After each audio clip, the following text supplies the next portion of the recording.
kā tad mēs varētu kļūt par vietēju uzņēmumu akcionāriem. Protams, viens veids, kā mēs to varam izdarīt, dibināt savu uzņēmumu, būt īpašnieks, strādāt tajā un aktīvi arī darboties. Bet pasaule ir radījusi akciju tirgu, un mums ir brīnišķīgi iespēja izvēlēties jebkuru veidu pasaules akciju, vai tā būtu Amerikas vai arī Baltijas akcija, un kļūt par akcionāriem un līdziepašniekiem. Man šeit nāk prātā varbūt viena klienta stāsts, kas ir bijis, kad klients bija ļoti aktīvs motociklists, viņš brauca Harley Davidson, un tad pēc būtības šī komunija spēcīga, un tad vienā no pasākumiem viņš varēja ierasties un teikt, ka viņš ir arī šī motocikla, kā teikt, kompānijas līdziepašnieks, pilnīgi pilntiesīgi, varbūt mazas, bet pilnīgi patiesība, ko viņš bija pateicis.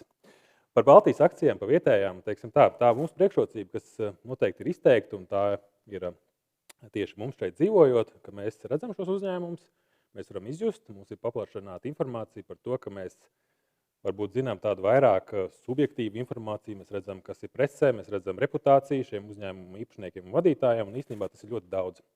Ja skatītos Amerikā, tad, protams, katru reizi, kad kaut kāds notikums notiktos, tas ietekmētu akciju cenu. Šeit varbūt lieliem investoriem no pasaules tā interese nav tik liela, mēs varam izmantot situāciju un atbilstoši pelnīt un ieguldīt gudrāk un efektīvāk tādā veidā. Bet ir divi veidi, kā mēs varam ieguldīt. Viens ir, protams, otrreizējs tirgus, ka mēs no jebkurā brīdī, ejot internetbankā, varam nopirkt akciju, nopirkt un pārdot to kādam citam cilvēkam, ja tās cenas mūsu orderiem sakrīt, protams, notiek darījums, un daudz no jums to ir darījuši un ļoti labi zina.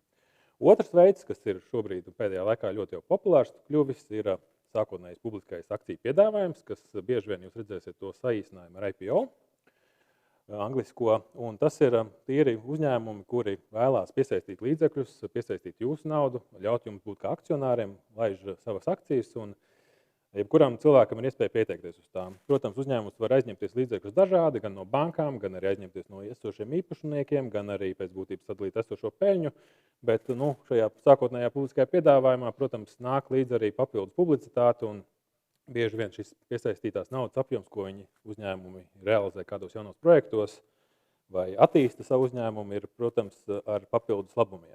Bet tāds pats interesantākais, droši vien, vai ir izdevīgi ieguldīt mūsu vietējos uzņēmumos, vietējos Baltijas uzņēmumos, tad es apkopoju tādu grafiku, kas ir salīdzinājums visu pasaules tirgu, salīdzināju ar S&P 500 indeksu, kas ir ASV 500 lielākās kompānijas, salīdzināju ar Eurostock 600, kas ir Eiropas 600 lielākās kompānijas, un Baltijas gadījumā tas bija Baltic Benchmark indeks, kas ir 22 Baltijā populārākās un lielākās kompānijas, kas tiek tirgotas. Pagaidām, diemžēl, tur no Latvijas vēl nav mūsu uzņēmumu iekļuvuši, bet cerams, ka kādā brīdī tur būs vai jauni spēlētāji vai esošie izaugs tādos apmēros, kad nokļūs top 22. Bet pats svarīgākais, kad 5 gadu periodā mēs vērātu, tad pēc būtības mēs būtu pārspējuši Eiropas akciju tirgu. Šī gadījumā grafika ir lokālā valūtā, ieskaitot dividendes, tad pēc būtības ASV tirgus būtu 5 gados jums nesis peļņu 70% orientējuši līdz septembra sākumam, Baltijas akcijas būtu 52% un Eiropas akcijas būtu 40%. Bet kas ir pats galvenais, protams, ir saprast tas, ka tā tendence būs vienmēr līdzīgas ar pasauli. Redzam Covid krastais kritums, kas bija visos tirgos, tālāk bija pēc Covid stimulu pasaule, kad daudziem deva līdzekļus, kā teikt, atbalstot, daudz arī uzkrāja, ieguldīja, tad bija tāds ļoti izteikts kāpums. Plus vēl Igaunijā un vispār Baltijas valstīs bija daudz šie pirmreizēju akciju piedāvājumi, plus vēl pensiju reforma Igaunijā, kad atgādināšu, kad otro līmeni, kas arī Latvijā ir, Igaunijā deva iespēju vai iztērēt vai reinvestēt un pašveidot savus pensiju plānus, vai arī atstāt pensiju otrā līmenī. Daļa līdzekļus pārvirzīja akcijās un atbilstoši, protams, pieprasījuma rezultātā kaut kādā brīdī Baltijas tirgus pat pārspēja S&P 500. Tālāk jau atceramies, kad bija augstā inflācija, paaugstinātās procentu likmes, protams, tendences reiz pamainījās, akciju tirgi nokritās, zemākais punkts pagaidām 22. gada oktobris, kad cenas bija jau pietiekami zemas un atbilstoši daudz uzskatīja, ka tas ir pievilcīgs, lai atkal sāktu ieguldīt, un, protams, tendences mēs redzam, ka visos tirgos bija līdzīgas un atbilstoši tas, kas varbūt ir beigās tāds interesants, ir tas mākslīgā intelekta popularitāte. Eiropā un Baltijā varbūt šāda kompānijas nav ļoti daudz, tāpēc S&P 500 ir pēdējos mēnešos ir izteikti varbūt kāpis straujāk. Pastīsimies, kā attīstīsies situācija un cik tālu pēc būtības šis tāds popularitātes vilnis ies tehnoloģiju kompāniju virzienā. Bet būtība ļoti cienījama rezultāti Baltijas akcijām Es domāju, ka ar šo mums nav nekādā veidā problēma. Mūsu Baltika benchmark indeks ir tumši oranžā līnija, tas ir vienkārši akcijas cena, bet skatoties no gada sākuma, šajā piemērā mēs redzam arī, ka dzeltenā līnija ir tā, kas būtu tas ienesīgums ar dividendēm. Pēc būtības, ja mums gada laikā līdz septembra sākumam akcijas vērtība būtu pieaugusi par 3%, tad kopā dividendēm skatoties šo rezultātu, tie būtu 6%. 5 gados ar dividendēm tas rezultāts būtu 54% pieaugums, bez dividendēm 27%. Tas ir vērā ņemams faktors un jāņem vērā, ka Baltijas biržā ir daudz kvalitatīvu uzņēmumu, kuri maksā regulāras dividendes. To pirms izvēlētos vienu vai otru akciju, skatoties, kas jums ir piemēros, noteikti ņemiet vērā un var uzbūvēt kvalitatīvu dividenžu maksājošu uzņēmumu portfeli. Jāmin, protams, ka dividendes nav garantētas, tas noteikti ir jāskatās pašā uzņēmuma politikā, cik regulāri un cik stabili maksā un kādas nākotnes tās perspektīvas. Par pašām biržām jāsaka, protams, arī jāpasaka, ka Baltijas biržas ir mazāk aktīvas. Protams, ja mēs skatāmies oficiālo sarakstu no gada sākuma līdz septembra sākumam, tur apgrozījums bija 322 miljoni, kas nozīmē, ka kādi cilvēki savstarpēji pārdeva viens otram akcijas par šo summu. First North sarakstā apgrozījums ir mazāks, bet ar to varbūt izteikti tumšāku ar boldu krāsu ir izcelt uzņēmumu, kas ir tikko, varbūt nesen iepriekšējo 6 gadu laikā sākuši šo publisko piedāvājumu. Un redzam, ka, protams, top 10 ir praktiski diezgan daudz šo jaunu uzņēmumu, nevis jaunu uzņēmumu, bet uzņēmumu, kas sāka kotēties biržā. Oficiālā sarakstā Enefit Green, Ignitis, Coop Bank, un First North sarakstā praktiski visi uzņēmumi ir tikko sākuši savu tirdzniecību biržā.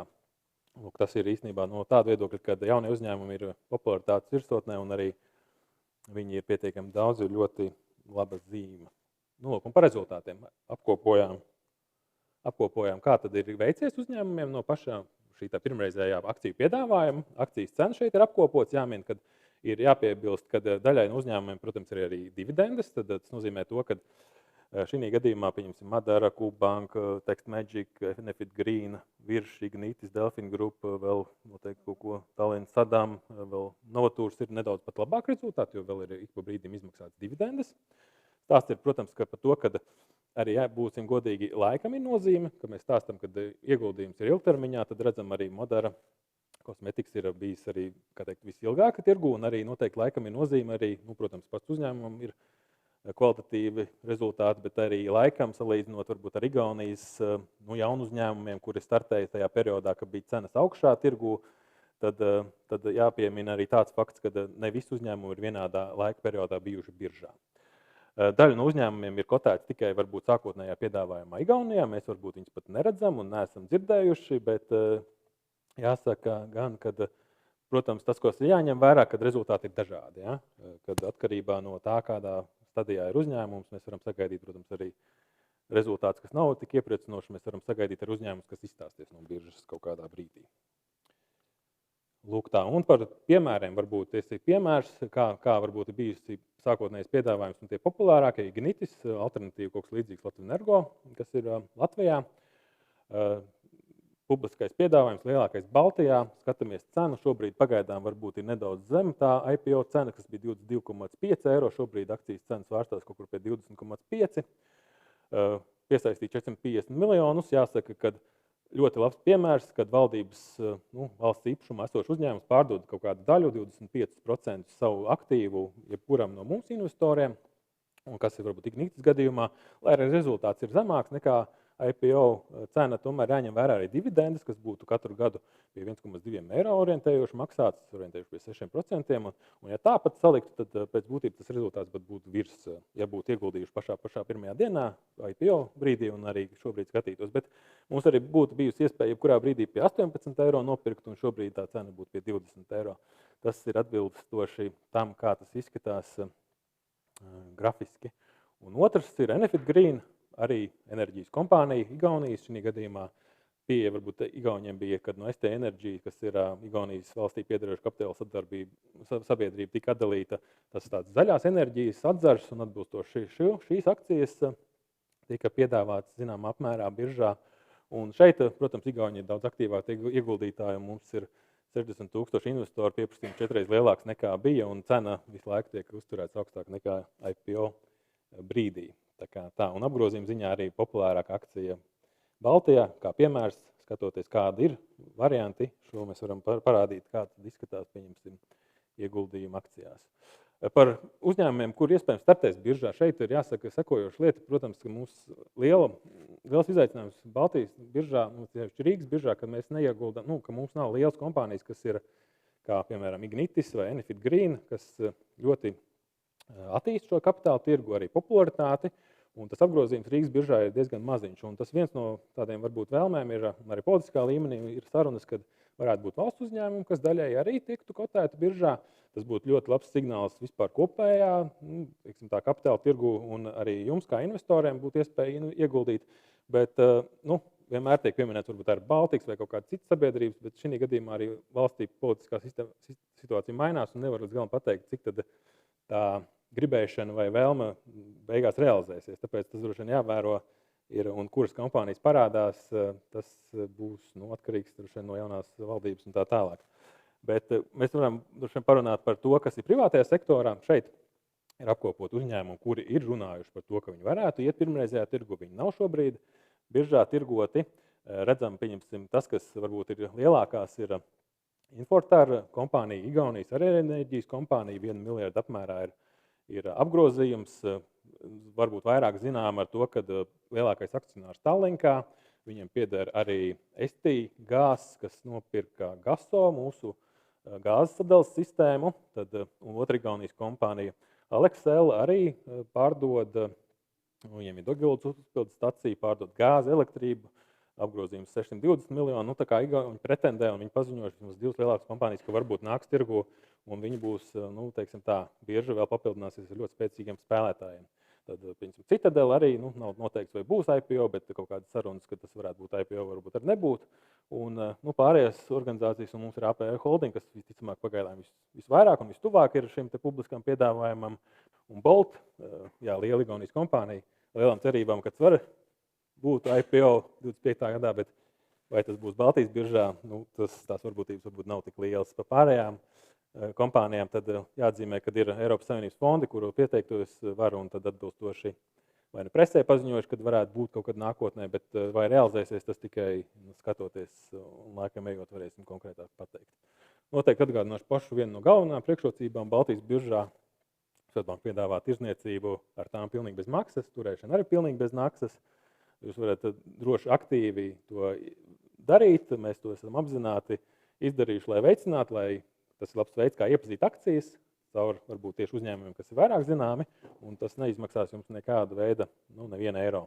Tāpēc arī var sākt kaut ar 1 eiro.